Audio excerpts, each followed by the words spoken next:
Gear Tasting Radio is brought to you by Imminent Threat Solutions. ITS provides knowledge that empowers individuals with indispensable skill sets to explore the world and prevail against all threats. Right now, as a special thank you for all podcast listeners, we're offering 10% off in the ITS store. Simply use the code GTR to save 10% at store.itstactical.com.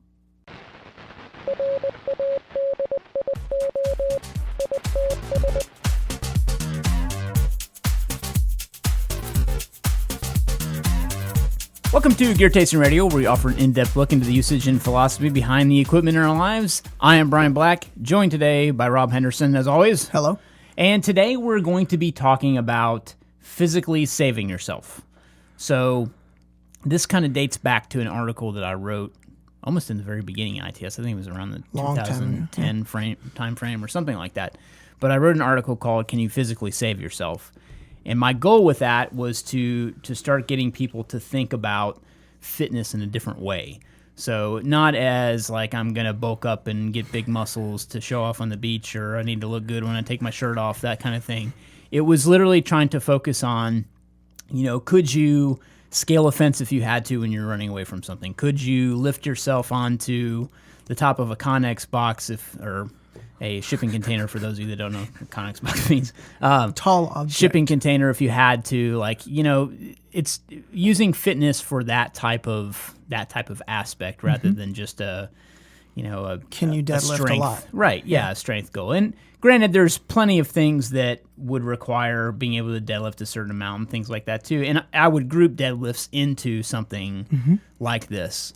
But I also feel that it kind of transitions a broader spectrum in terms of saving yourself, because I think that it kind of has aspects in nutrition, in even sleep, things like that too. So I feel like we could touch on those kind of aspects, in this podcast, just kind of talk about those different things. And, first of all, I'll say with the caveat that I am nowhere near perfect. These are things that I even have on my list to achieve too. So I don't want this to feel like, oh, well, I'm at this certain point, so everyone else should be too. Like this is a continually evolving set of things that I try to achieve. Well, and not only that, for me specifically, it's a struggle in a lot of instances as well. Yeah. Because a lot of it is, I don't feel that a lot of it is motivation, because I always feel motivated and things like that. A lot of it is just putting your resources in the right places at the right time. And it's always interesting to me to hear people talk about it, and it always comes off as very easy. Yeah. But at the same time, it's like to do anything for a set period of time in a row is difficult, no matter what it is. It's just trying to keep up with that routine. Yeah, and routine does not come easy. No, changes in routine take a long time. Like something I'm actually struggling with, and just to kind of give an example, is one thing I've been doing lately is I'll roll over in the beginning of the morning when my alarm goes off, and I'll look at my phone. I'll pick it up, I'll start flipping through emails, and that leads to something else, and by the time I know it, 10, 15 minutes has gone by, I'm still laying in bed. Like, I've caught myself doing that and said, you know what, I want to change that habit or that pattern. And the way that I've started to do that is that I turn off my alarm and I will not let myself look at the phone until I'm up out of bed. So my requirement to look at my phone in the morning is literally getting my ass up out of bed. Feet on the floor. Feet on the floor. I'm standing up. And typically what happens is I'll go do regular routine stuff before I look at my phone. So it's great. It's been kind of an extra added bonus, is that when I feel like when I'm up, I got to go to the bathroom. I got to wash my face. I got to take my vitamins or whatever. I start doing those other things rather than look at my phone. So it's good. Actually pretty good. Nice. Like the only thing that I try to allow in my morning routine is just browsing email to make sure there's nothing catastrophic happened overnight. Like that's what I'm worried about. Everything's still online. Right, yeah. Everything's still online. The world didn't end. Right. Dogs and cats aren't living together quite yet. But that's just an example, of things that I try to work on too. Just taking it from, I guess, let's just go from sleep, since we're already talking about rolling out of bed. I've been striving to get at least 8 hours of sleep a night, and that's a huge struggle in my life. Like I've been really really trying to do that. And my balance right now is that I used to wake up early to work out every morning. So I was up at 4:20 in the morning to get to the gym. To sometimes it would be 4:20, sometimes it would be 4:30. It just really depends on. I would fluctuate 10 minutes based on when I went to sleep. Yeah, and that's what I would set my alarm for. Yeah. But anyway, I have since been trying to this is a whole change for me. So just trying to get an extra hour or two of sleep has pushed my whole schedule into crisis, so to speak. So. If I'm used to getting up at 4:30, now I'm getting up at 6, and it's almost like I feel like I don't have the time to work out now. Yeah. So it's one thing changes, the other thing, I don't know what to really make of it, but I've really been having to force myself to get into the routine of working out now, getting more sleep, and that's been really, really hard for me. So I used to be on a set schedule. It was a routine. 4:20 rolls around. I get up all super groggy. I turn off my alarm. I'd, put on my clothes because that's my key indicator of going to the gym is putting on my workout clothes, and then I go to the gym. But now I feel so behind when I wake up at 6. So I think for me, I used to I wouldn't wake up at 4:30, but 5 o'clock, and I would build into my schedule what I called fuzzy brain time because I just literally couldn't think that early in the morning. And I would block 15 minutes to where I could just sit and slowly put clothes on or things and write things down or whatever, but not really have to focus on anything. And what I realized is I'm burning 15 minutes because I'm so foggy. You might as well get that extra sleep and kind of be, I don't know. I'm really, I don't wake up to an alarm. I just wake up. See, I can't do that. And I always wake up within 15 minutes between 5:30 and 5:45. It just happens naturally. But in order to do that, I got to go to bed at 8:30 to be asleep by 9:30. Jeez. You really go to bed that early? Yeah, I'm in bed by 8:30 to 8:45. Oh, man. Yeah. See, and I can't do that. If I don't do that, I have to wake up to an alarm. And if I wake up to an alarm, my day is just ruined. So the thing that I don't, just kind of going off on the sleep thing, sometimes I don't leave work until 7 p.m. And that's just a habit that I probably need to get out of anyway, because our day is over at 6 here. Yeah. But by the time I commute a half an hour home, it's 7:30. Yep. I start dinner. All of a sudden, it's 8:45. Bedtime. I'm eating, and then it's I look at the clock, and it's 9:30. I'm like, oh crap, where'd the day go? Yeah. And that's how it is. It's just by the time Kelly and I are talking and I'm doing things that I need to around the house to put up stuff from the day, and I just, it's I'm lucky to be in bed asleep by 10. Yeah. And that's what I'm really striving to do right now. And I don't think I could push it any earlier. I know I could if I tried. However, I would be sacrificing kind of the, I don't know, I guess I'd call it quality time at home. Sure. With Kelly. Yep. Which I know we're at work together all day long. Right. But however, it's work. Yeah, sure. So. Anyway, that's my I think it's and so on the top of all of this, if anybody's looking to I don't know, change up their routine or anything, I would recommend changing one thing at a time. Yes. Because it took me forever to get my sleep cycle on track, and then from there I said, okay, now I'm going to tackle the food because I felt like crap because I was eating like crap, but I was sleeping well, and so it's at least I can do that. Yeah. It's the whole make your bed first thing. Yeah. Because at least you got that done. If nothing else happens right, you got that. Yeah. So at least I'm sleeping well. Well, and that's where I started in on this whole adjusting my sleep pattern thing too, because I had I've been working on the nutrition thing. I've been working out on a consistent basis. I've felt like I'm getting okay sleep, but I've never felt great throughout the day, and I want to try getting more sleep to see if that has an impact, and that's what I'm trying to mix up right now. So it's as soon as you change one of those variables, something else inevitably falls off or gets wacky, and that's kind of what I'm dealing with right now. So, to go along with what you said, I would absolutely recommend that too, that you don't make huge drastic changes in all these areas all at once. Yeah. It's got to be it's got to be a crawl, walk, run type. Because I've tried the kicking in the door and be like, all yeah. right, we're getting healthy. Yeah. And then, you sign up for the gym, Yeah. you throw away all the carbs, and then you try to sleep right. And then by day 3, you're like, I don't want to do this anymore. This is terrible. I hate my life. It's leg day. My legs hurt. Yeah. I can't eat cheeseburgers. I'm dying. So you got to, and that's, for me, it's been over the last, 6 or 8 months fixing the nutrition side. And not even counting or anything. It's just like, as you wrote in that article about the Wired to Eat book, it's just getting your body on track with like, okay, this is how we're eating now.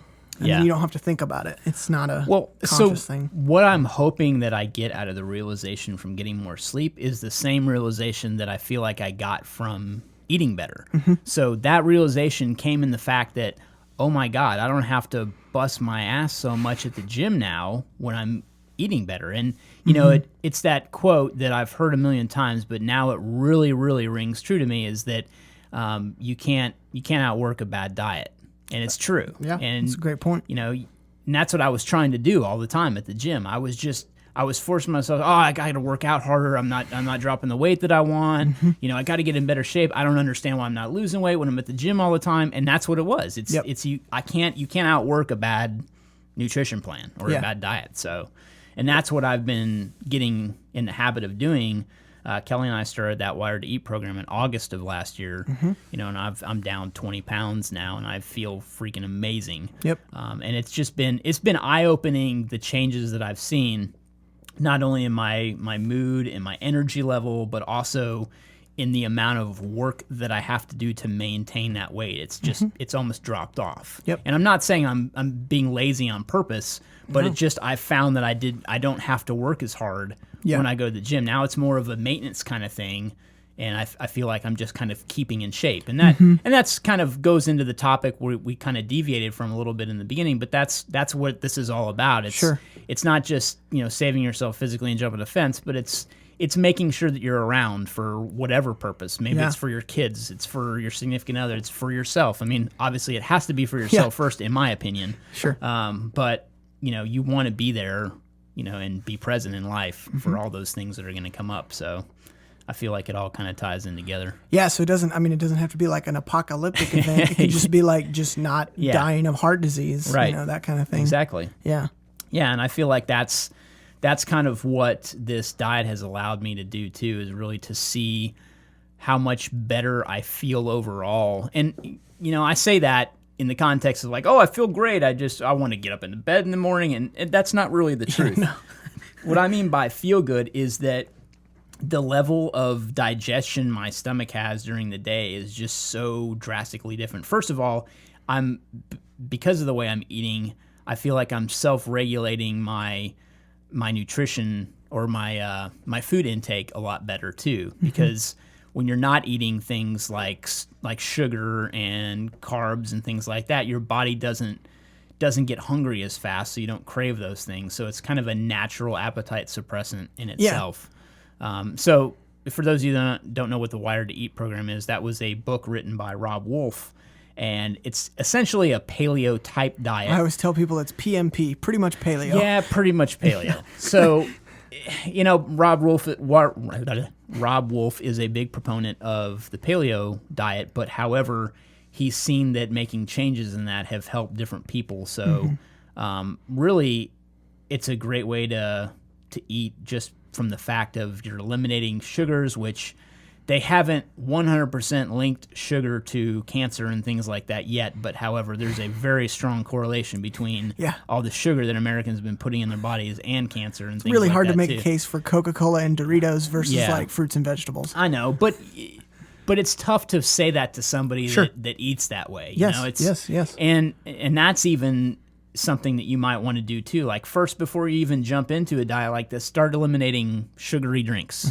Just start, hey, I'm just going to drink water, or, I'm just going to stop buying sodas from the store, things like that. Or I'm going to drink one a day until I can get off of them, or, one a week until I can, set small goals for yourself to eventually make those changes. So I don't know. That's my advice on I always that. think it's tough because people will talk about like, I'm going to, I've used apps like MyFitnessPal in the past, and you put a calorie limit and then you log that. It's just very difficult to to stick to that versus like you should just limit one or two things as you get started. As we talked about in the whole thing, change one thing at a time, work toward it. And that was what was really eye-opening when Kelly and I started this diet, is because he doesn't advocate tracking anything. Yeah. He's just, hey, eat sensible portions in this way. And literally, man, that's all I did. I didn't count calories. I didn't do anything. And I didn't even jump on a scale for like almost a month. And then when I got on a scale, I was like, oh my God. Yeah. I'm losing weight. And it was weird. And I wrote this in that article when I talked about getting on this program, is I actually had an injury during this time, and I wasn't going to the gym too. So I was like, well, maybe I'll use this as a way to, at least stay in the shape that I'm in, because I was skeptical, at first. I thought, well, at least maybe this will keep me in the shape I'm in, and I won't have to do as much when I come back to being able to work out again. And literally it worked a million times better than anything I had been doing. So it was very eye-opening in that aspect. Yeah. So that's same here. Yeah. It's a great program. I can't recommend it highly enough, and that's called Wired to Eat. Again, sleeping is something that I'm still working with too, and I've thought about using some kind of device to track sleep too. And a long time ago, I used to wear a Fitbit. I've since stopped that. I no longer need to quantify my life, so I don't wear a Fitbit anymore. But when I was doing that, I would wear it to sleep too, and I would look at those sleep metrics and see what that would look like, and that did at least help me to figure out on a daily basis, looking back, what my sleep cycle was like. So that was interesting to me. I just don't want to wear a Fitbit again. So, I've heard about that Cora ring or something like that. That's something that can track sleep as well. But I don't know. I'm thinking about something like that, but I haven't really made up my mind. Do you consciously get up in the middle of the night a lot? No. Okay. So you sleep all the way through? So there has to be something troubling me. Gotcha. That keeps me up if I toss and turn. So yeah. I find that when that happens, when I go in and out of sleep, or I find myself waking up in the middle of the night, there's something that I can't let go of in my subconscious that, I honestly keep thinking about, and it wakes me up in the middle of the night. So, yeah. So I have my joke that I told Amanda the other day was that I go dehydrated Amish 1 hour before bed. So I stop drinking water, and I don't look at anything that has a screen an hour before I go to bed. And have you really been sticking to that? And I have been sleeping 100% all the way through, not getting up at all. So like not having to get up to pee, not having to get up because, I don't know, something happened. But it's just a weird thing that I just told myself, because I had downloaded like the iOS has the night mode thing now that changes the color temperature. Yep. And I knew it was helping because it wasn't straining my eyes as much. But I'm still wondering if the electronic device is stimulating a part of my brain or something. I don't know, but it is, I'm sure. I've been trying to read physical books. Yeah, I do that too. Is tough for me because I'm so audiobook centric. So, the physical books, I've been trying to make myself concentrate to read, but it's been great because I think it's helping me concentrate more. Yeah, and I find when I have books that aren't as intellectually engaging, I tend to read them more at night. Yep. And that's just been my deal. Like I save the intellectually stimulating educational stuff for audiobooks when I'm driving. Yep. Because I can't stomach that content when I'm trying to sleep, because it actually is counter to what I'm trying to do. Well, I'll read something and it'll make me think of some business idea, and now I got to write it down, or oh man, that'd be great. Now I got to get up. Exactly. And that's the way it's been for me. That's a great point. I read when I'm trying to crash out at night, and I'll read some kind of fiction book, or I really got into that hard crime stuff, so I've been reading that a lot. And it's just, I can zone out and read it, and it's a story, and that's what I like to read before I go to sleep. So that's awesome. Yeah. So like circling back to the saving yourself thing, something else I've done is, once I've kind of felt comfortable with the nutrition and was losing weight, I decided, hey, let's start pulling in the exercise element. So I've been trying to walk each night, and I've been using the little go bag that I put together as like a kind of like a realistic practice of like, this is what I would be picking up. How far can I carry this? And you find real quick that's like, I don't need this thing that's in this bag because it sucks to walk with this. It's digging into my side or whatever. So I've been trying to do like 2 to 3 miles, and that's been helping because that's a great idea. You get to the end of the 2 miles and you're like, whew, I First I went with a 3-day pack that had all this stuff in it, and you're like, nope, you're going light. You're getting a tarp. You're getting Yep. little stuff. Yeah, you'll start to feel the weight for sure. Yeah. So yeah, that's interesting. That's a great way to do it too. And just walking in general is amazing to do. And we'll just get out with the dog too in the evenings or the mornings, either one.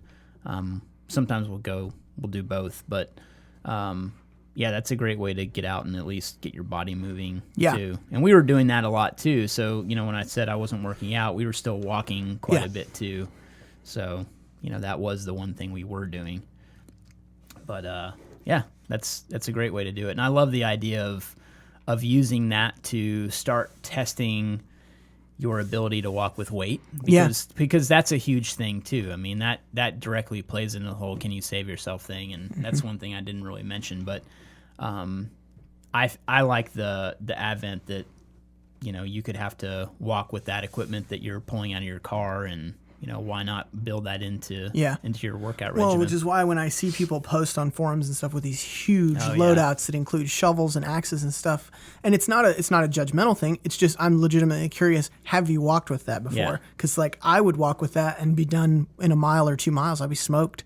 Like it's just such an intense amount of weight when you get it all balanced out. I agree, and that's a lot of the reason why I continue to recommend Go Ruck events to people too. Is that not only are they skill building with some of the stuff they do, but they're also just kind of introducing people to that adversity they haven't really had yet, to have to walk multiple miles with a heavy backpack. Yep. So there's a lot of learning on a personal level that takes place in those events. Absolutely. That you could do it on your own, but most of the time you're not pushed like you are in a group like that. Yeah, exactly. In that kind of setting. Well, like if I'm walking and I get a blister, right, I stop. Yeah. But when we did the Constellation event, I can't stop. We're only halfway through, so I'm taping moleskin to my foot and that kind of stuff just to kind of ease the pain up a little bit. Yeah. So anyway, that's a great thing to recommend as well. But I mean, you can do that at home with build your own pill out of a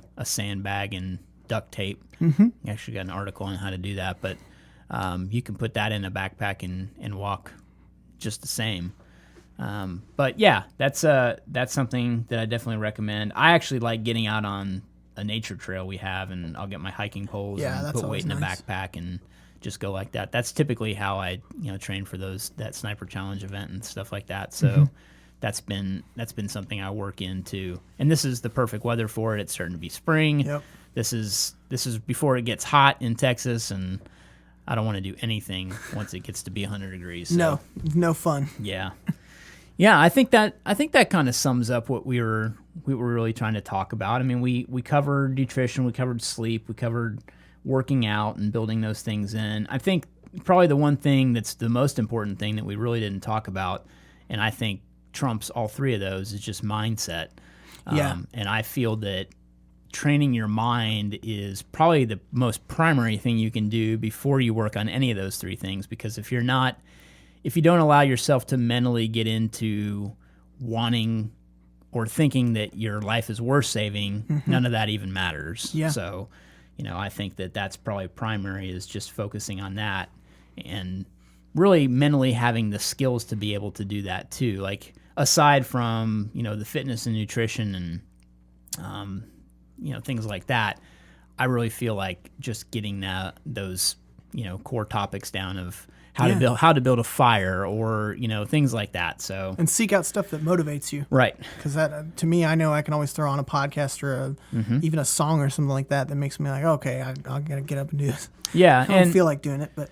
Yeah, and situational awareness plays into that quite a bit too. Just kind of keeping your head on the swivel and making sure you're not staring at your phone when you're walking around. I mean, that can be a big thing too, because threats come from everywhere, and if you're not paying attention, you won't see the indicators that they're coming. So that's a big thing too.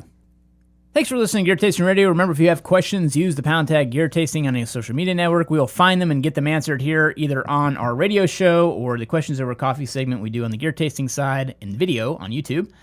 Be sure to subscribe on Apple Podcasts. You'll be the first to know when we release new episodes. And while you are there, we would very much appreciate you leaving a review for us. It allows us to get our podcasts out to different segments and audiences that we wouldn't normally have. Apple will promote our podcasts as they continue to get bigger in review stature, and they'll recommend stuff based on more 5-star reviews and things like that. So we would very much appreciate a 5-star review. If not, shoot us an email at support@itsdata.com and let us know what we're doing wrong. Or if you have topic suggestions, we would love to hear them too.